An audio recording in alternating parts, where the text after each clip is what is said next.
Hello, everyone, and welcome back to the Rotten Tomatoes is Wrong podcast. It's your girl, Jacqueline, back for another wet, hot episode with my summer favorite. I'm American. We got all 4 words in the title in there. That's Jacqueline.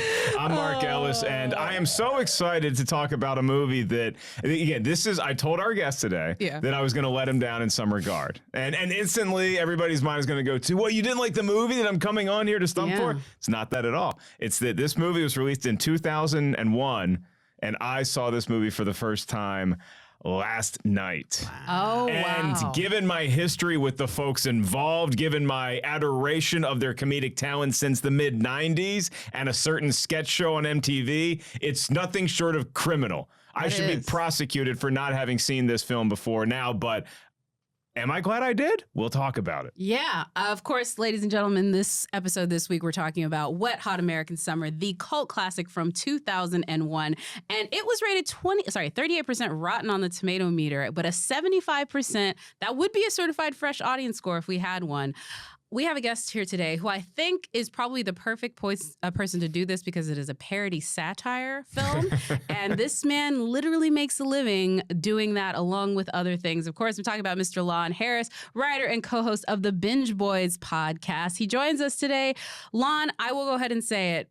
Give me your wet hot take. I'm sorry. I just really want to say it every time. It's a wet take. Wet hot take on is Rotten Tomatoes wrong on Wet Hot American Summer. First of all, welcome to the podcast. Thank you. Great to be here. Great to be in studio, sitting across from you in person. Yeah, I know. You have legs. Yeah. I love this movie. I've loved this movie for a long time. I was a big fan of The State, as you alluded to. Yes. I was a big fan of that on MTV. So David Wayne, Michael Showalter, these guys were very much on my radar in 2001. I don't think I saw this in theaters, though. I think I caught up with this once it hit video.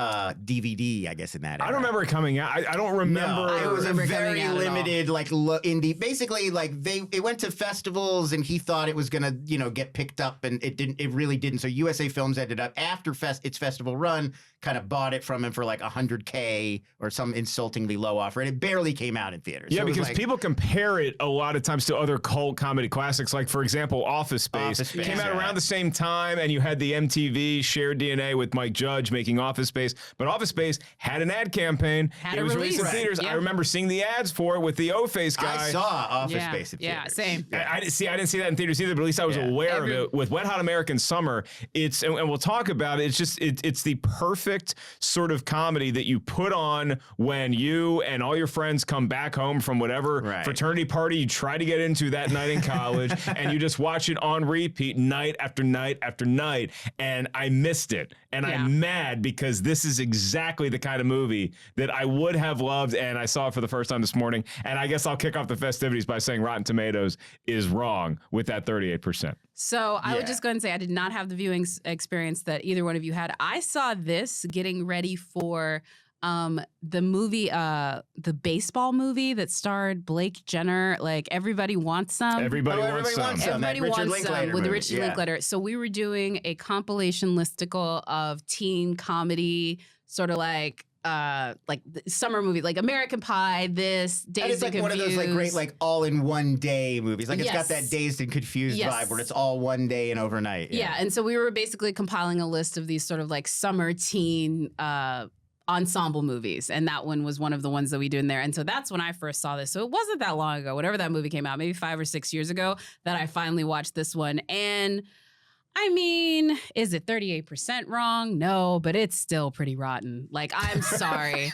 I'm so sorry. I laughed at this movie. I had such a fun amount of time with this movie, but it is definitely not a movie that I'm like, oh yeah, this holds up. This is funny. Like, everybody in this, I'll talk about it later. I don't think Rotten Tomatoes is that wrong. I think they're wrong-ish. I know y'all love me saying that. But my main thing is that this movie has literally the dream team of comedy. Oh, yeah. It's legitimately the most comedic genius minds out there. And if you're the director of this, all you have to do is give a premise, point, and shoot.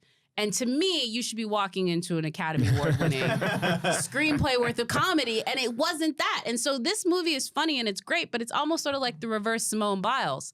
What else were you going to be with that much talent?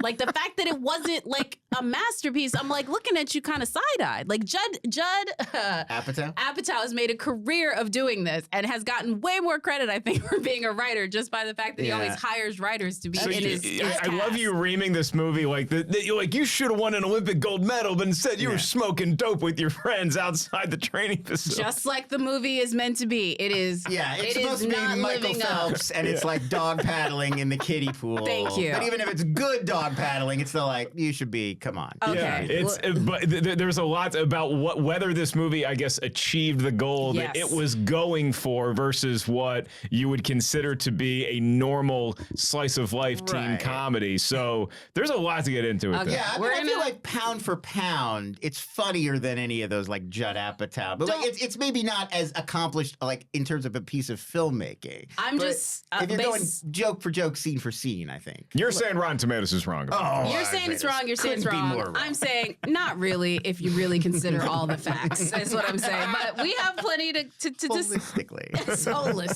whatever.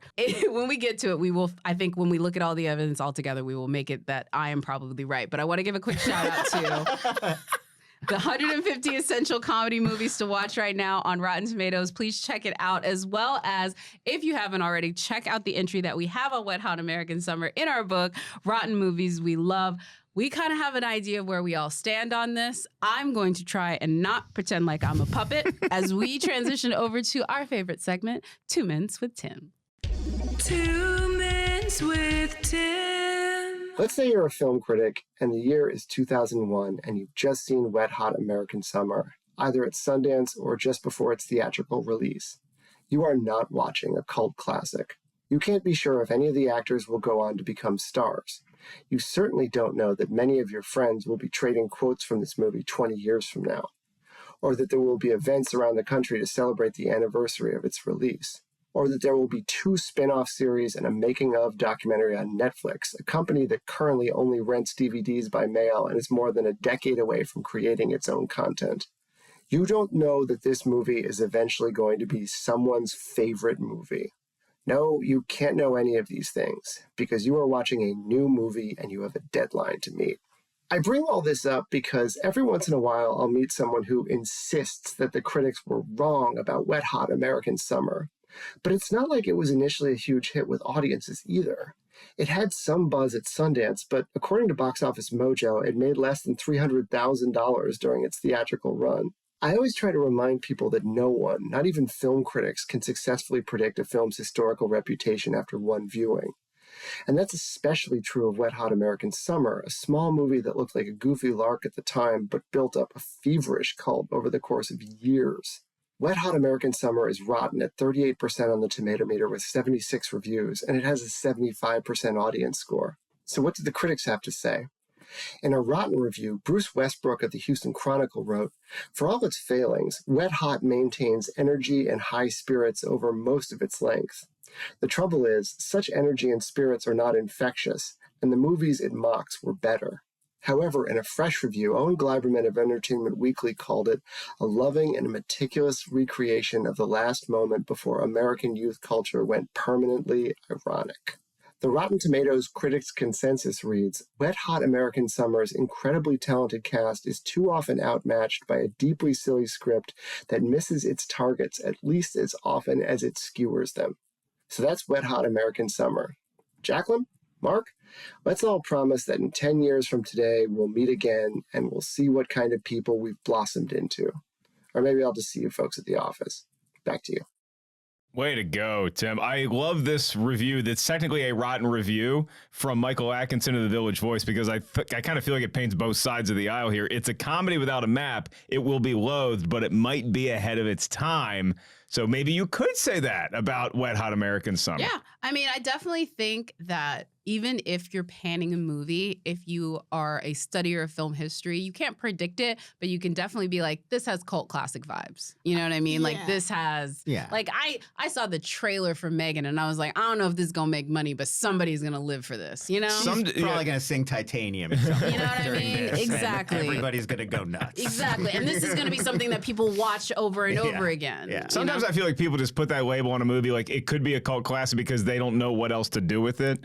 But we'll talk about it, but I feel like this has a lot of different, there's straight comedy in this, and then there's just complete spoof comedy, and then there's winking and nodding. There is a lot of irony. There is just a lot of ridiculousness. There's just a lot of stupidity, but it's a stew. Yeah. It's a comedic stew with a lot of ingredients. I think the one thing I would add is I like Tibbs being very, very fair to critics, and I think that's good. But I think the one thing is that you would add is it's not like spoof movies ever really got their due. Like I feel like always, even at the peak, the height of the parody movie phenomenon, it was always kind of like a, like sort of stepchild genre that critics always kind of dumped on. Even like I remember as a kid when Naked Gun 2.5 came out, and I was like, it was like the movie that was the top of my list. I was so excited. Funniest of the three, in my opinion. I loved Frank Drebin. I loved that stuff. And like all the reviews were kind of savage. You're like, that's mediocre. Some of the jokes work, some of them don't.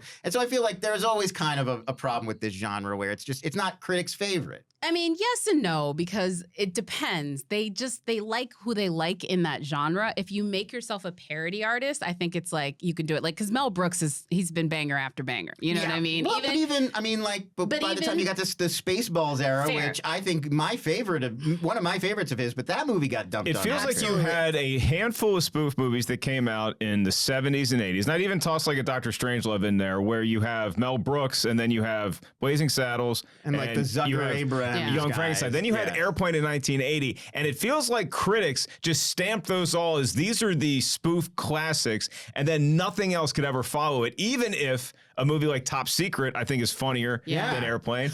Well, like Hot Shots, I think is hysterical, but it just doesn't quite get the due. When Black Dynamite blew up at, I think it was Sundance or one of the festivals, and like even that, like that's one of the best parody movies ever friggin' made, and even that one didn't get like a huge upsurge of critics behind it. Like you had to kind of find that one on your own. So I always feel like these movies are overlooked, no matter how good or bad they are. I think with parody with anything, and I think Weird Al will talk about this, if you have familiarity with what's being parodied, it's going to be something. And I will just say, by the time we're getting to things like Wet Hot American Summer and Spaceballs, you're already parodying things that a lot of these people didn't necessarily have the emotional resonance to the first time around as you start to progress around. And I think that is really what ends up happening, because the parody of Gangster's Paradise for me is always gonna, like, that Weird Al song is gonna hit harder because of how much I played Gangster's Paradise. You know what I mean? Yeah. Amish Paradise versus Gangster's Paradise.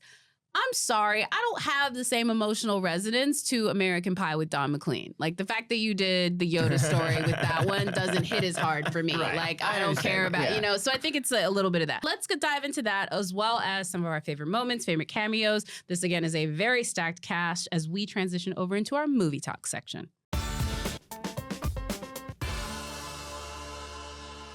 So I think with this one, before we dive deep into the existential of it, because this is another one of these movies that's like, we're talking about it, and I don't think anybody, the week that it came out, the weekend of 2001, we'd be talking about it 10 years later, let alone 22 years later. So what do you think about this film sort of like rose above all of the other things to sort of bring it into this cult classics sort of like categorization? Yeah, I think Mark kind of touched on it. There's a certain kind of ensemble comedy. Like these often get sort of labeled as stoner movies, but I don't think you necessarily need to be a stoner to like this kind of movie. I'm sure it probably helps. It helps. It always helps. I mean, it helps with any kind of movie, let's be honest. But I think where it's a fun movie to put on when you've got friends over. It's a movie where it's less about the plot that you got to get into that narrative, but it's right. You like hanging out with the characters in that world. Dazed and Confused, to me, maybe like the greatest example of this genre of all time, of a movie I just like to throw on because I just enjoy those people and like hanging out with them in their world. And I think this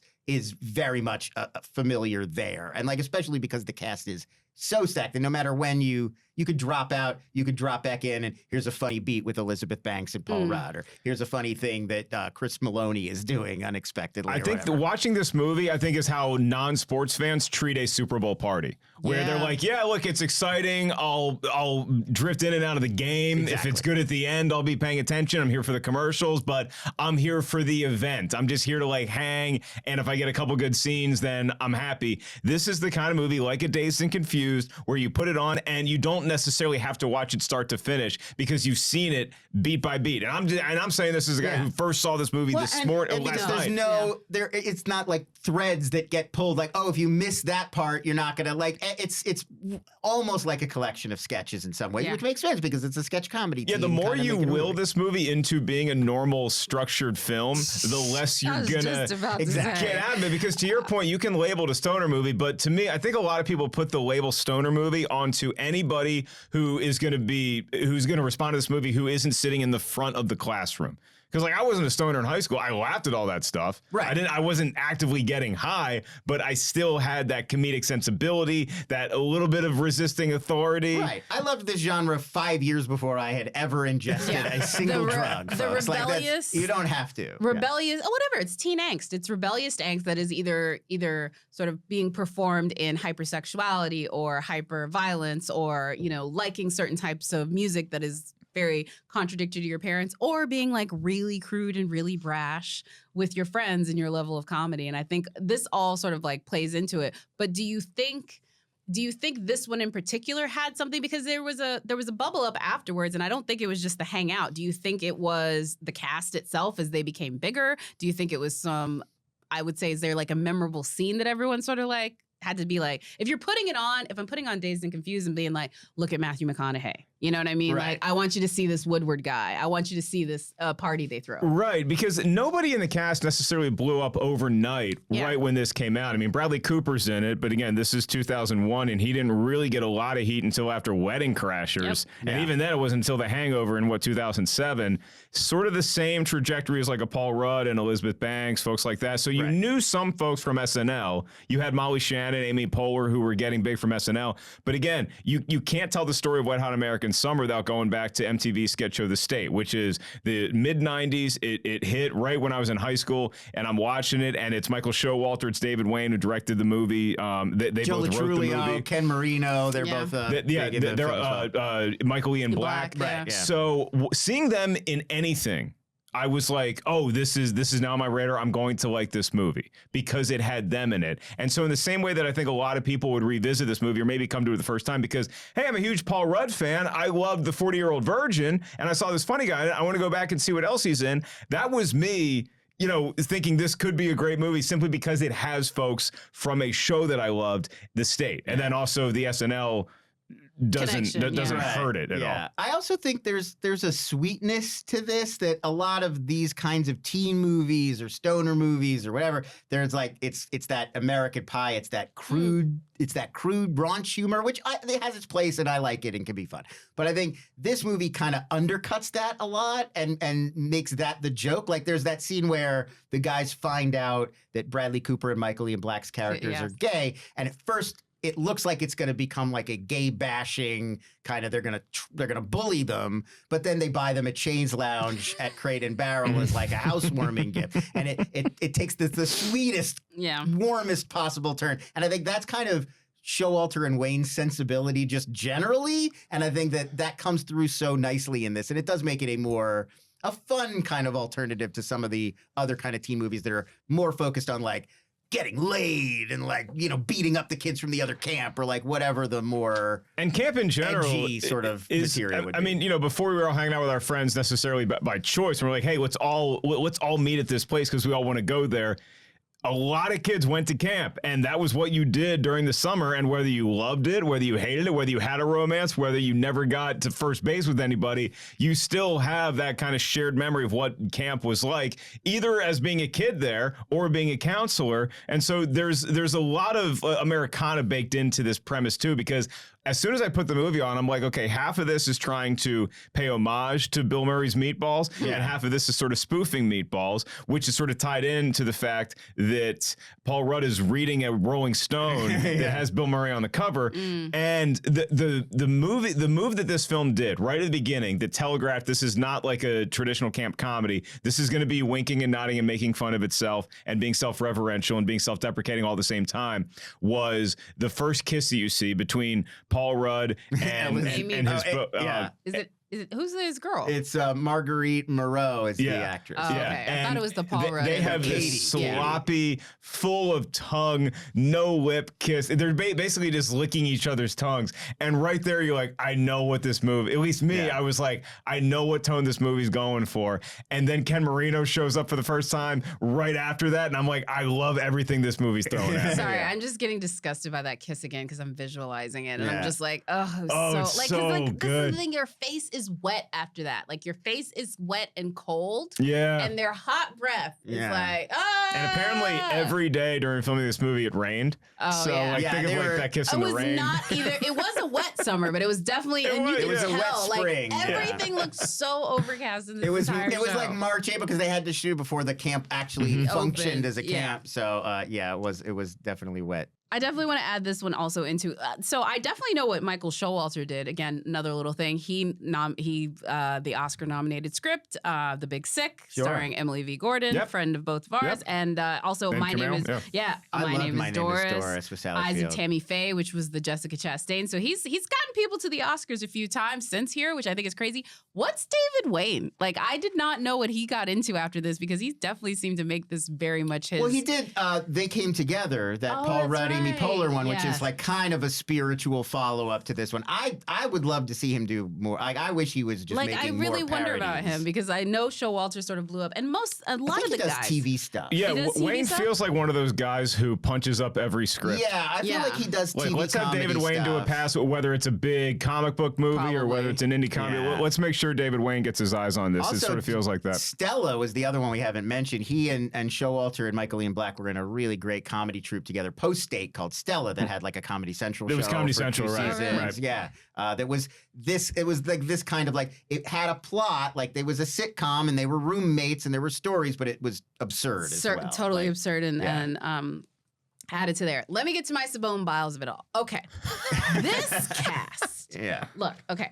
Amy Poehler, Bradley Cooper, Elizabeth Banks, Christopher Maloney, Molly Shannon, Ken Marino, Joe Cirulo, Michael Ian Black, not to mention Marguerite Moreau, Paul Rudd, and Michael Showalter, Jeanine Garofalo, David Hyde Pierce. David Hyde Pierce. All those names. There's Oscar. And there's a lot of guys that you'd recognize, like A.D. Miles is one of the day. Like, Yep. with as soon as you see them, you're like, that guy I know from Comedy Bang Bang, or from this show, or from sketches in this, or from this, comedy. Like, a lot of faces you'll recognize from the world of comedy, even if you don't know them. By It's name. part of the treat of rewatching it for a lot of folks, and for me seeing it the first time some 20 odd years later, is that there are those moments where it's like, oh, I like him. Right. Or I like her, so now I'm going to like this scene. But I try not to let that affect my viewing of this movie. Given my affinity for the state, it was very hard. But when Maloney shows up as the chef, who's very haunted by his past, that killed. That was one of the funniest through lines of the movie for me. We had no place being over there. It was a war we couldn't win, Gene. Yeah. Well, I'm gonna go smear some mud on my ass. What? I said I hear my buds in class. I gotta go. I had no idea that David Hyde Pierce was in this, and I had no idea that David Hyde Pierce and Jeanine Garofalo's relationship would arguably steal a lot of those romance scenes. And Jeanine Garofalo is probably my favorite performer in this. Now, you could wake up on any given day and say, oh no, now this is my favorite part of Wet Hot. Now this is my, but Jeanine Garofalo, the way she delivers lines, whether she's going over the top and playing with the spoofiness of it, if she's just going nutso like her and Joe Latruglio towards the end when they're just wrecking everything, trying to find a phone, but she can also just like play it normal and play it straight and knock that out of the park. She blew me away in this movie. Honestly, if they redid this, I would love to see Aubrey Plaza in a very similar role. Just to, because like I really feel like she took the Aubrey Plaza energy to this one. Anyway, my whole point is with that stacked of a cast, in my personal opinion, think about it this way. All you have to do is give them a premise and say action, right? That is the sole job of the director / writer on this. what did you do other than that to make this elevated? Other than maybe give them come other up with jokes. all the premises. I understand that. Skylab's falling. So you we- got to stop it. So we talk Skylab stuff. about this movie. It's almost like, yeah, it's sort of like, again, what we were talking about with To Leslie. Well, if your social group is a group of the greatest comedy minds, you doing a student film with them is not the same. So you should, in my personal opinion, with the amount of talent that got there, I feel bad for everyone involved because it should have been better. Here's where Like, I we feel should have like been better. I understand your point, but I feel like since in the time that has passed since this movie came out, we've seen examples of sort of like normal comedies that were clearly made just like that Couple's Vacation movie or whatever. Sure, yeah. Oh, yeah. That's a movie that's made simply so you can hang out with your friends on a nice island. Same thing with at least one of those Ocean sequels. Okay. And those are terrible. This is funny. Yeah, like, what about the grown-ups? No, the Sandy, Sandler this is movies? At the end of the day, this is funnier. This is And way so better. it should live in the world. Yeah. I just can't say that it is a positive movie. I can't even give it that oomph because in honesty, if this was the same movie with some nobodies, I'd be like, okay, I get it. But it's almost like, what else would you do? Of course it's going to be funny. These people would fall down funny. Like, there's but nothing about them that's not going to be funny. I don't know. I mean, I get that you got to grade it on a curve a little bit, but I think there's a lot. There's a lot. Did you see all these names? This is not. There's a lot that four of them they are gives you a bringing to the curve. table. They are fun. Like all those people get moments to be really funny in And this they movie. are, but Like, then don't you say to yourself, okay, that makes this a pretty average movie given the talents that you had on screen. I don't feel like I go into movies like, okay, well, this has got 5 celebrities, It's so not like that. It's more B like maximum unless you really I'm not blow me away. saying Like, that. What I we're will trying say- to say on this podcast. As far as the Rotten directing of Tomatoes is this, wrong. as far as the directing of this movie goes, I think the big accomplishment from David Wayne as a director of this movie, it wasn't necessarily in making one cohesive story, but you take all these personalities, even before they got huge, and I feel like I got the perfect sampling. I feel like I went to Golden Corral with this movie, and I got just the same amount of fried chicken as I did mac and cheese, as I did dessert, That's as I did fair. bread, as I Yeah. did vegetables. Like everything The felt. editor was good. It was very well balanced. You're so good at this. Yeah. The editor is really good. He's like one of the best parts of the movie because he had to edit down a lot of this nonsense. Oh, but I traditionally love good spoof movies, but I abhor bad spoof movies. Fair. And this came out right around the time when I never really got into the scary movies as much. I can actually appreciate them more in retrospect than I can your Meet yeah. the Spartans of the world Right. and just the bad spoof movies. So this is even more of a light than it should have been, because if this comes out in the era where we're getting a Top Secret in 84, getting Naked Gun 87, then I think it's another really good spoof movie. But the fact that it came out as recently as it did impresses me. They're doing what the best spoof movies do, which is where they really try as closely as possible to sort of nail the vibe and the aesthetic and the style of the thing that's being parodied. Like I think that's what Lonely Island does so well. Very true. As well, like Right. Pop Star is really good Well, at that. because Like, Jorma's a really good director. Exactly. Like that's a great example. thank you. Pop Star. Right. Look at how well they do that. Right, because like in Pop Star, what Lonely Island is so good at, if they're making fun of like a Justin Bieber video, they're gonna copy a Justin Bieber video, and you're gonna recognize the elements that define a Justin Bieber video in their parody. And I think that's what Wayne also manages to do pretty well. And this is like it feels like Meatballs. It feels like Sleepaway it, Camp. though? I think it does. Like essentially aesthetically. I think aesthetically it does, but it doesn't have the same vibe. I'll give you this. Pop Star feels like the same way you do when you watch the Justin Bieber movie of that. You get the inside peek of this person. Parts of it are comedic or laughable or fun, but there's also like that other side that's darker. And then there's like literally like Katy Perry. What was her movie? This Is Me Now. Yeah, right. Like, you A know, Part Miss of Me Americana. or something. Look, the I standard. love that movie.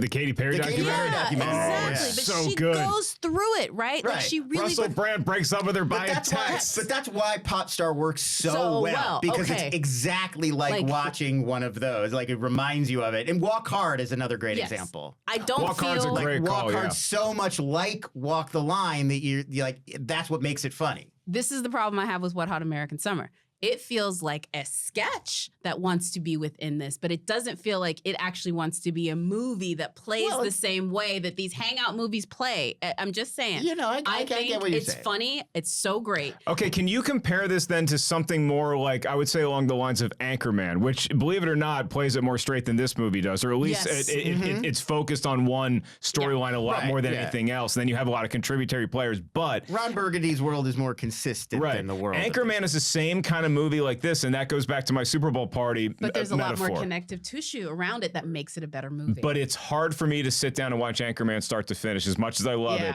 I can't watch the whole movie in one sitting. I feel like Wet Hot American Summer so doesn't care about itself in that way that even Anchorman does, that it's so breezy that you can just kind of put it on as the background. Right. I think that what spoof movies like this, or what particularly Wet Hot American Summer gets away with, why we give it a pass, is that we know that it's mocking something and we know that it's making fun of itself. So if there is something in there that comes out that appears to be problematic or just doesn't work from a comedic standpoint or just wasn't well executed, you can always just like, well, that's part of the joke. This movie made a great extended sketch.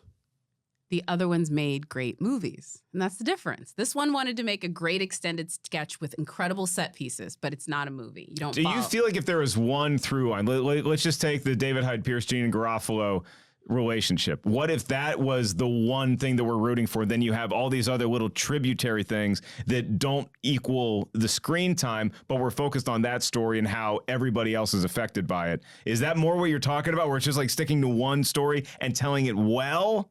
Because I don't need that in every movie. No, I don't need this in this movie either. I think it's just a matter. Ron Burgundy isn't telling a great story well. It's just Ron Burgundy finding a soul. Dare you know what I mean? But like, you know what I mean? Like, it's a very simple character arc. I don't need a ton to get me there with these films. But with this one, there was very little. And the one thing I will say to you, and I do stand by this, I know what they were trying to create, and they did. They created an incredible extended sketch. They did, and they killed it. And like, there are certain sort of like jokes or premises or films like that work on that level, but I feel like they almost mix the mediums. It's like either you want to have a movie like a Walk Hard or a Pop Star, or you want to just make this a straight like Team America hard pair. You know what I mean? Sure. Like really go even broader. It's almost like I felt like they were trying to be in and out on realism in a way that didn't serve the actual story. I think there's one other thing I would say. I agree with a lot of what you're saying. I think the one other thing I would add is I think part of it is Walk Hard. There's such an obvious, like, it's the musical biopic. Like, we all know that, like, very clear, here's the genre. And I think Wet Hot American Summer is kind of straddling. There's the camp comedy, the meatballs stuff. But then it's kind of also one of those like Friday the 13th camp slasher films, just without the slasher. Exactly. So like Ken Marino's character, I think he said Victor, whatever, he's actually playing a guy from Sleepaway Camp. Like he's dressing exactly the same and he's acting exactly the same, and he like watched that guy's performance and is mimicking it. And like, you can't, so it couldn't go scene by scene and recreate Sleepaway Camp because that would be awful and none of us want to see that again. It really is almost like each little relationship in this movie gets to do a different, to your point, make a different sketch. For example, it's a little bit of a sampler. We also have that disaster movie parody with Space Lab. Yes. There's a comet that could hit Earth. And then we also have these little rivalries. We have people just trying to make out with someone. We have somebody who's got puppy love for somebody else, and it's not coming of reciprocated. age stuff about exploring your, who you are and what kind of person you want to be. Like, there's a lot of genres are sort of feeding in. And that's the problem I have with it. Like, because they put so much into it, it makes it great and for what it is, but it doesn't make it a movie. This is a bouillabaisse, and that's dope. But I would have rather just had a good chicken noodle. Like, give me what you're going to give me well, instead of just, I think, throwing too many things. All right, so quick side note. I have been obsessed the last couple of weeks with the Great British Bake Off. Sure. I have been going nuts binging this, and I started with the current season. I've been going back, and they're all great. But I love Paul and Prue as judges because this is the kind of stuff you're talking about, where these are basically amateur bakers who hope to one day have a career, and many of them them from the Great British Bake Off have gone on to like launch their own successful platforms, but at heart they're amateurs, and so they're trying to impress these two judges. And a lot of times the trouble they run into is they're like, okay, well, what's your showstopper? And it's like this cake with 9 different moving parts, and it's like you can't possibly get all of these nailed in 4 hours, so it just becomes something that's a little less. It's a little less, and that's what I'm hearing, is that you just tried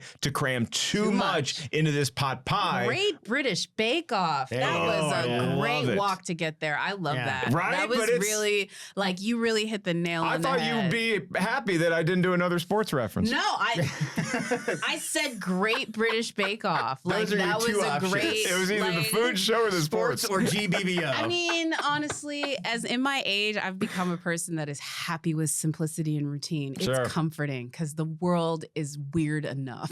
But that's why you put on a movie like Wet Hot American Summer. But by the way, this is not a meal I'm against.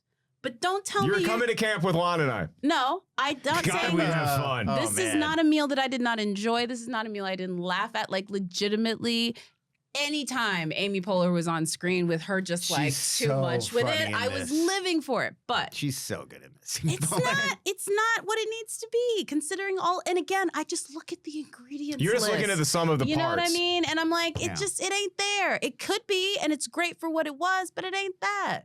It's an all-star team, but they know they're just playing in an all-star game, and none of this matters. Exactly. They're not. It's not an all-star team that's playing in the Super Bowl, and this is for the World Championship. This is just, we're all really good at this, and we're just going to put on an exhibition for the fans.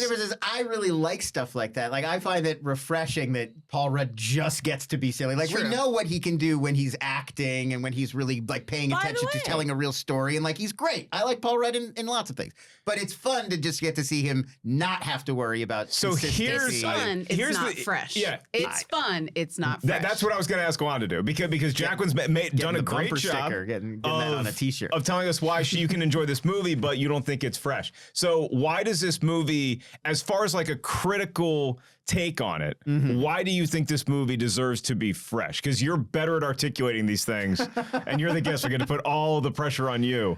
I mean, listen, to me, it's about the consistent level of humor. Like, a lot of comedies are funny for a while, and then you got that 20 minutes where they got to work out the plot, and suddenly things get very serious, and it's not as much fun.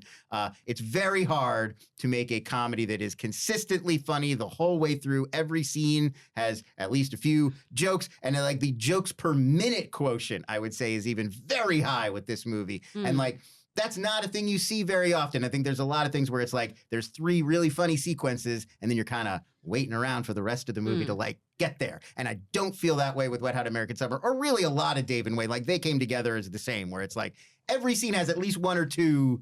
Maybe not every joke maybe is working, but every scene has at least 1 or 2 very funny moments, and sometimes small things that are going to be memorable or make you laugh. We were talking about how great Janine Garofalo is before. Flawless in this. There's one moment where David Hyde Pierce is laying out for her the dangers, like it's coming and it's this angle, and she just responds. All of a sudden he's like, well, we might have a problem with Sky. And she goes, oh my God, like really dramatic, like stares off into the distance. And it's such a perfect disaster movie moment, like something you may not have even realized people do in disaster movies until you see her do it.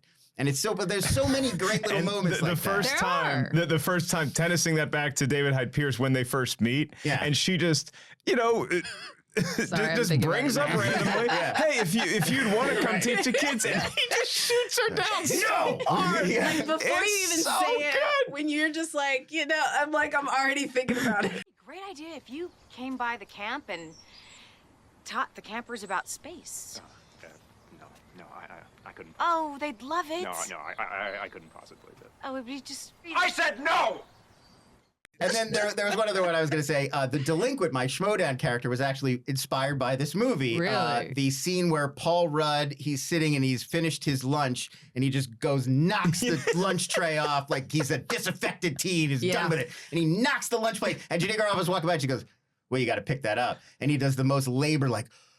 I do love, like, he's giving you the picture of what Fonzie would be like in real life. Right, that's what I I'm glad we're bringing it to Paul. Ooh, that's a good call. Because like for me, that's what I did in with these characters is I, Amy Poehler's character reminds me of the girl with the cardigan in Heathers at the very beginning when they're doing the lunchtime poll. I can pick each of these people's archetypes out of various teen movies and some horror movies, some comedies, some of them cult classics and everywhere in between. But Paul Rudd's character, obviously in this one, is just one that sort of like stands out with his like. Did he have the puka shells on? Is this right? He did. Yes, he did. Yeah, the puka shells. I specifically noticed the puka shells. The puka shells, the look, the attitude, the bra. Like he is just that guy in this, and I really do love that he's become synonymous, even with this very small movie, in his like sort of like pantheon of other things that he's doing. Also, he's got Ant-Man coming out this weekend. I was to say he's got Ant-Man coming out. The third Ant-Man movie. The third Ant-Man coming out. Quantumania, and again, like.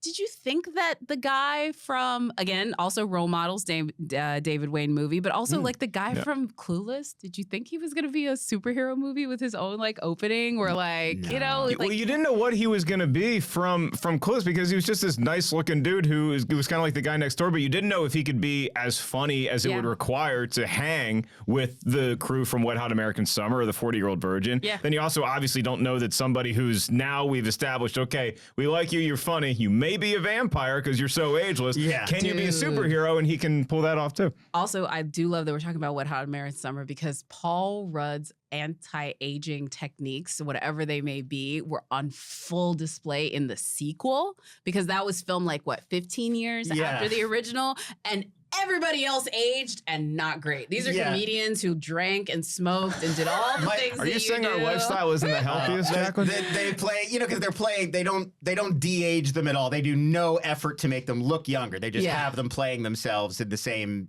summer from Wet Hot American Summer. And Michael Showalter is hilarious because he filled out, became like a big guy. Yeah. And he's just playing Coop the same way. Speaking of, just because I don't want to forget this, arguably my favorite character in the entire movie is the host of the talent show that we're building up to all day is a Michael Showalter character, and it's just this old like Catskills comedian. Like, what the hell is this guy doing here? Maisel Inception. Yeah, and you're watching it, and every time I see it, there's a little tinge of, oh my God, that's the Ghost of Christmas Future. But it also reminded me of Mr. Saturday Night, which is a very tough movie for comics to watch. And where it's Billy Crystal, like 90, still doing like jokes at a bowling alley. And you're like, this poor guy just got a gig, but it's so funny. And it was heartwarming to see he's got another how hard he's killing in this little room in the middle of nowhere. But he's murdering. Yeah. He's got another one of those like little tiny, almost not even a jokes that's so memorable when he called. They're doing Day by Day from Godspell. One of my favorite Broadway numbers, Day by Day. I don't know why him pronouncing it like that is so funny. Oh, I didn't get that. I just thought it was like with the day. Oh my gosh, I didn't even get that. But if I can ask you, Lon and Jacqueline, if you've seen it too, because given my lack of expertise on this movie and what it's created since then, I was talking to producer Brian, and he's like, "No, I think the sequel was a TV series. What was like a series? There's two Netflix 8-episode series spin-offs series. How do we feel about there's a prequel and a sequel? Yeah, well, one is First Day of Camp, which goes to the first day of this summer that we see. We see the last day of camp in Wet Hot American Summer. Yeah. So the first Netflix show is a prequel that shows them all arriving to begin that summer. And it was filmed when they were way old. So they're all just old playing themselves as high schoolers. And then the next one is 10 years later, and we see a full dramatization of them meeting up again 10 years later to like talk about their lives. And how do we feel about these? Did they live up to it? I think they're great. I mean, it's not the same experience because, like we were saying with the movie, it's like joke a minute. It's not really a story. It's just coming at you. These they try to make it more of like a show, and so it's more there's rise and fall and plot lines and whatever. So if that sounds good to you, it might sound good to Jacqueline.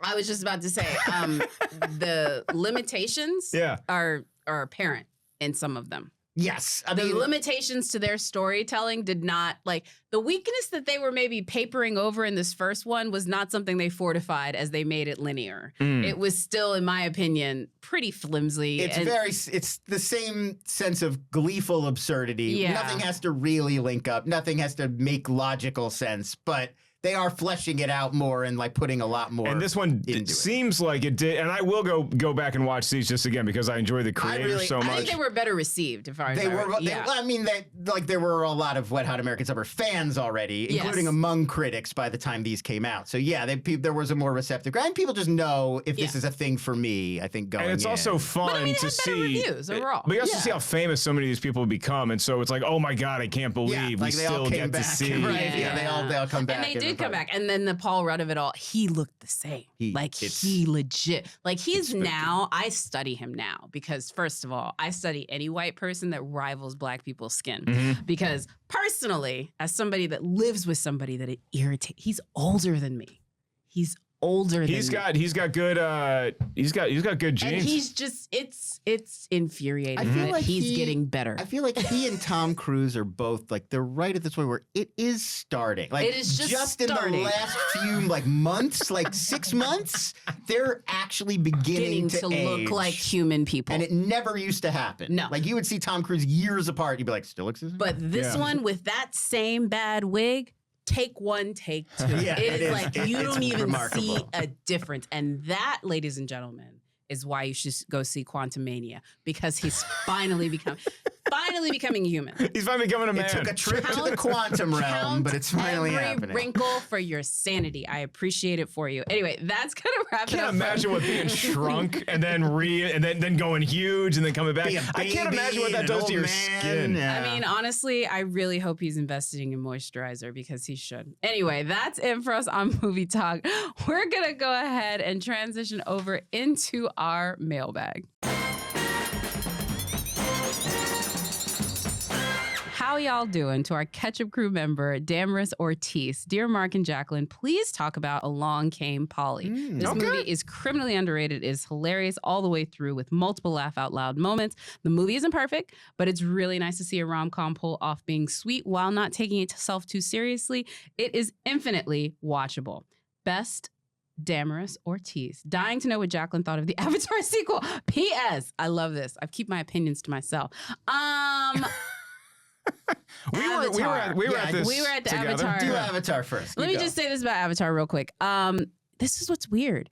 I like Avatar unironically. I just do. I like the world. I don't put too much thought behind it. I just like James Cameron being James Cameron doing James Cameron things. And I was in on the world more thanks to this movie than I was the first one. Let's talk about Along Came Polly, because this is one of those ones. This is another one of these manic pixie dream girls, probably just a hot girl with autism stories from that time period. Like Julia Stiles was in one. Before we really understood autism, we thought they were just legitimately. I've seen way too many TikTok videos Garden that State have was our understanding. Literally too many TikTok videos. You take all the symptoms of autism and you put them up against all these manic pixie dream girls, and it's basically like, oh, it's a hot girl with autism. That's it. That's why she's a manic pixie dream girl. Hey. She doesn't like sweaters. No, she has sensory issues. Could have worked for Ben Stiller. This has Philip Seymour Hoffman in it. I was gonna say the real I'll look about it's fine. Scene stealer. But it does feature an amazing comedic performance from the great him playing PSH basketball. With the sweat. But it's also does he shart himself at some point? I think that's also there's a lot of body function humor. There's the chest hair where he's just sliding down a dude's chest. But it's also just watching Philip Seymour Hoffman, and I'm sure he could actually shoot in real life better than this. Right. But his shot in the movie, he's so laughably and he's always bad calling it too. Yeah. He's like Kobe, and then it's bouncing That's off. Right. He does sing Kobe. Yeah. He's like so great. And he plays such a great Philip Seymour Hoffman. It's so sad that we don't have him with us. Good email, Dio. Way to go. Yeah, we definitely need to get this one on here.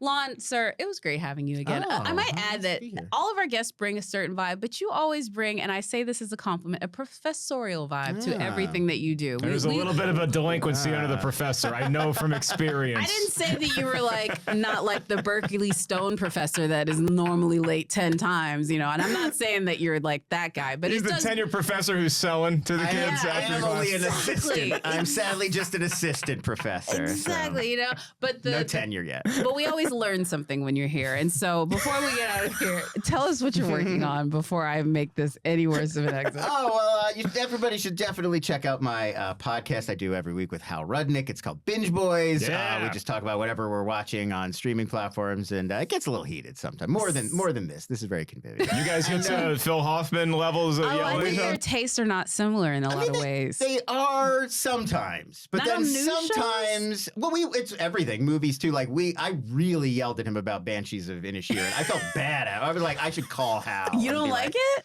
I didn't. It wasn't even that I hated it. I just didn't like it as much as most people. Damn. Well, you were like ready to. Do y'all need a therapist to deal with this? Honestly, we could use a moderator. We could at some points we could use third-party moderators. I've had that I'm experience. not signing up for this. Like I've done podcasts in the past, like way in the distant past, where it's like afterwards, it's like I should probably call them, but you and I've never had to call each other. Every once in a while, I'm And like, we've gone at it, but we've never had to. We've never had to have the phone call. I will say, without question, I hope anybody else would. You are by far the most productive and non-drama relationship I've ever had with an adult man. I'm getting a phone call after this episode. No, That's like the sign. legit. I really cherish it in that. Also, Lon, since you do watch every week and go on the Binge Boys podcast to talk about it, I'm sure you've got some great new shows or something or a movie that you want to recommend to folks to check out. That maybe they haven't yet. The best thing I've watched, I think. I mean, I'm really enjoying Last of Us, but the other best thing I've watched, your Copenhagen.